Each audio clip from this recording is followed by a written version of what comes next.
রক্ত মাংসে গড়া এই দেহ, কাটা চিরা গাও ইনফেকশন ব্যাকটেরিয়া যে কোনো সময় যে কোনো মুহূর্তে হতে পারে। তখনই ফ্লোক্লক্সিন 500 আপনার বিপদের বন্ধু হিসাবে কাজ করবে। যত বড় কাটা চিরা গাও হোক, যত বড় ইনফেকশনই হোক, আপনি এই ফ্লোক্লক্সিন সেবনের মাধ্যমে সুস্থ হবেন তাড়াতাড়ি। এই ভিডিওতে আমি আপনাকে জানিয়ে দেব কতদিন এই ফ্লোক্লক্সিন 500 সেবন করতে হবে কাটাচিরা গাও ইনফেকশন ব্যাকটেরিয়ার জন্য। আপনাকে সুন্দরভাবে আমি বুঝিয়ে দেব, শুধুমাত্র আপনি দেখে শিখে রাখেন। জীবনে কোনো না কোনো সময় হয়তো আপনার প্রয়োজন পড়তে পারে।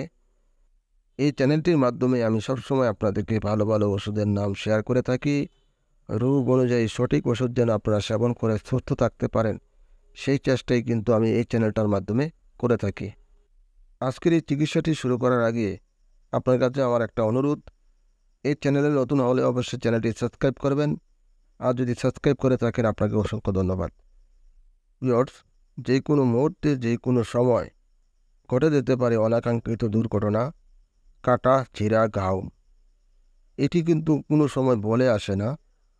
যখন যে কোনো সময় হঠাৎ করে আপনি অথবা আপনার পরিবারের কোনো সদস্য আক্রান্ত হবে, এই ফ্লুক্লোক্সিন 500 mg ক্যাপসুলের মাধ্যমে খুব দ্রুত সুস্থ হয়ে উঠবেন। চমৎকার একটি কার্যকারী ওষুধ আপনাদের মাঝে আজকে শেয়ার করলাম। বাংলাদেশের এসকেপ ফার্মাসিউটিক্যাল এই মেডিসিনটি তৈরি করে থাকেন। ভিউয়ার্স, এবার আমি মূল কথা আপনাকে বলি।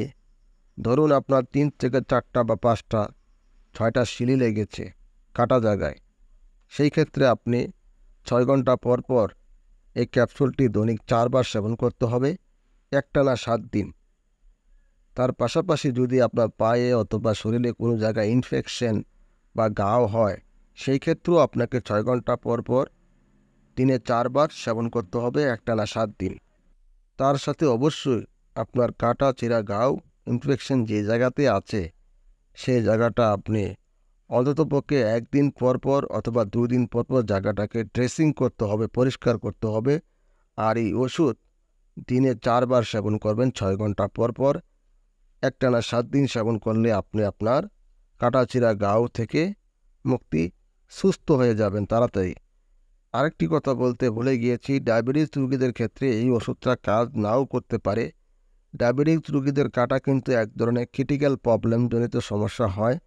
সেটা চিকিৎসকের কাছে নির্ণয় করে জানতে হবে ওনাকে এই ওষুধের মাধ্যমে সুস্থ করানো যাবে কি না কাটাচিরা ঘাওয়ের। সেটা কিন্তু কাজ নাও করতে পারে ডায়াবেটিস রোগীদের ক্ষেত্রে। ডায়াবেটিস রোগী ছাড়া অন্য যারা আছেন ডায়াবেটিস ছাড়া, তাদের ক্ষেত্রে চমৎকার কাজ করবে কাটাচিরা ঘাও শুকানোর জন্য। এই ওষুধ সেবনে কোনো ধরনের পার্শ্বপ্রতিক্রিয়া বা কোনো ধরনের ক্ষতি নেই। যদি আজকের এই ভিডিওটি আপনার কাছে ভালো লাগে অবশ্যই শেয়ার করবেন। ভালো থাকবেন।